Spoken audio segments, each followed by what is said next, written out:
drummer like that I actually was inspired to drum by. It's kind of hard for me to tell. I think it was actually the Elvis drummer. I don't even know the name of him, but Elvis was was one of my first loves with music when I was just like 5-6 years old. Tomas Haake has been Meshuggah's rhythmic architect since he was just 19 years old, recording on all of the band's studio and live albums, including Nothing and Abysmal Eye. As far as like it being an influencer on music, no, I wouldn't say that. Maiden, okay, not so much Maiden either. I mean, when we start getting into the like kind of the metal thing, like metal bands like Slayer, yeah, a little bit. You know, Anthrax, Megadeth, early years, Metallica and stuff like that. Okay. It was definitely like one of they were huge influences for the band in the early years. You know. From his mastery of double bass patterns to his out-of-the-box style and insane precision, but what makes him truly special isn't just technical skill, it's his completely unique approach to rhythm. While most drummers chase speed or power, Haake asked a more dangerous question. What if rhythm could be a weapon? The answer to that question gave us some of the most intense and influential drumming ever recorded and turned a quiet kid from Umeå, Sweden into the architect of controlled chaos. Let's start with the track that made Haake a legend, Bleed.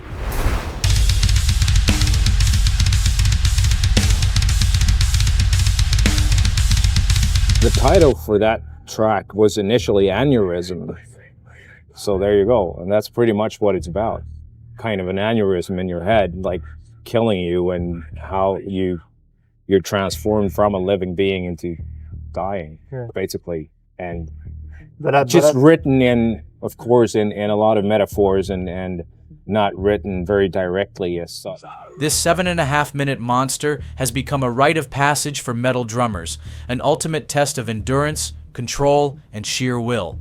Haake himself admitted that during the writing of Abysmal, they weren't even sure he'd be able to pull it off. For months, it was uncertain whether Bleed would even make the final cut. He spent more time practicing this one song than every other track on the album combined. The challenge? A relentless kick pattern, often called the herder, where his feet play a steady right-left motion, while his hands lock into a completely different rhythm. I just basically had to kind of change my approach to how I played the bass drums, because I always used to just like pummel like really hard kind of and only like single strokes, and for this one it kind of, I don't play as hard on the kicks. Like some songs I kind of lean onto the pedals and I hit it really hard, but on this one it's more, I kind of lean back more and you kind of keep your feet in the air, and it's more like tap dancing, like so you play it softer but in a more fluid way. So that was a main thing for me, to kind of get that playing down to where I felt comfortable with it. As comedian and drummer Bill Burr once put it, Haake is essentially playing two-time signatures against each other.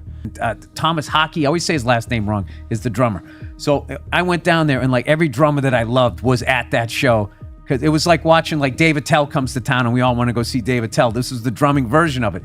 So they were all there, and I remember at one point something crazy happened in a song, and Danny Carey was there from Tool. It's one of my favorite drummers, and he's like super tall, right? Right. And something crazy happened where it was, they lopped up an eighth note here. Something happened. You thought the whole thing was going to tumble on itself, and they came out on one, and it was amazing. Right as it happened, I was like, what the fuck? And I just happened to look over at him, this giant guy, and I just saw him just go, fuck, like that. I was just like, wow, they just blew Danny Carey's mind. That is so cool that I just saw that.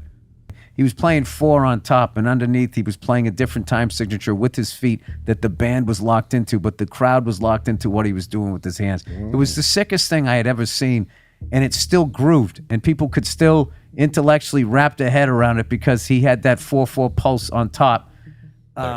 What made Bleed even more punishing is that Haake had to completely change the way he played. He explained that he used to pummel really hard on the pedals, but for this track he had to learn to play softer and more controlled, almost like tap dancing. The challenge wasn't just physical, it was mental. He had to relearn the pattern, internalize it, and then stay locked into it for the entire song while it continued to shift and evolve.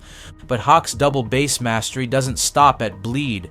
What really separates Haake from other metal drummers is the way he builds his grooves. While most bands jam in rehearsal spaces, we work mostly in the digital world. Haake explained, "We never jam. We all kind of know how to program drums, and I'll mess around on the kit and find something cool, then immediately leave the drum set and take that to the computer while it's fresh." Nowadays, for me, on a daily basis, how it works is, luckily I have the opportunity and I have a drum kit here at the studio in the basement. So what I will do is I'll sit at the drum kit and play, and when I come up with something I think is interesting and intriguing to me, I can just take it from there, go upstairs and start, open up Cubase, which is the main program that we use, and just start programming drums. And so it's so fast and it's so easy that I can just still usually I just walk from downstairs from the rehearsal space and I'm kind of humming this drumming idea, and just trying to keep it fresh in my mind. And I just sit down at the computer, and within minutes, basically, at least I have that idea, like the essence at least of that idea, and then we kind of take it from there.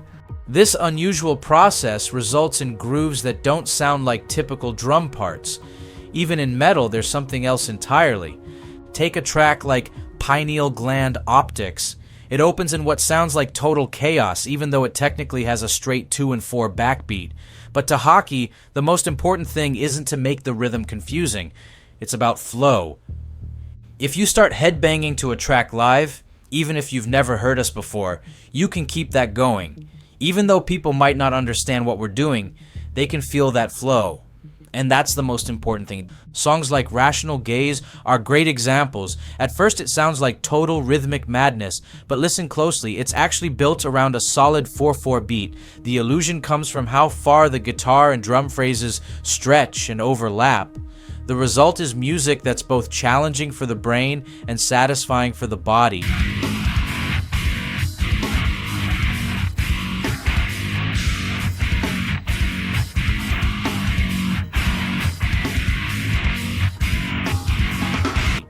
Another signature of Haake's playing is his use of shifting backbeats. Instead of sticking to predictable snare placements, he uses the snare to shape weird, overlapping rhythms. The beats sound off-kilter and chaotic, but somehow still groove harder than traditional patterns.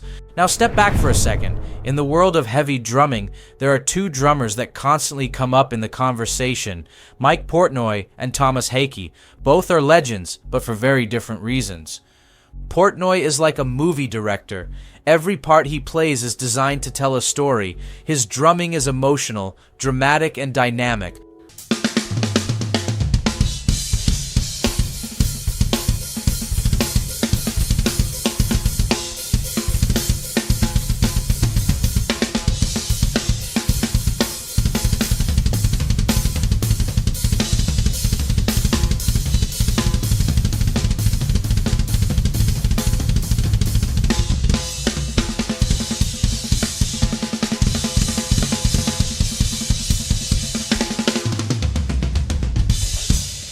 Haake, on the other hand, is like a machine, focused, relentless, and precise. When you listen to Meshuggah, you don't just hear a beat, you get pulled into a strange rhythm that somehow still makes your head nod.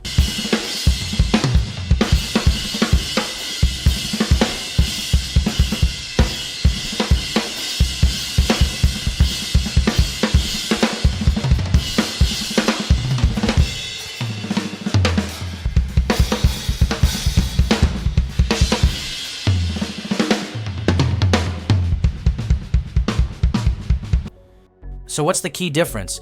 Portnoy is the craftsman. He builds songs that are intricate and emotional. Haake is the mad genius. He creates rhythms that challenge your brain but move your body. Bands that chase epic storytelling type compositions often follow Portnoy's path, but if you've ever heard that tight, choppy, heavy rhythm style, you're hearing Haake's influence. He helped create a new blueprint for modern metal drumming.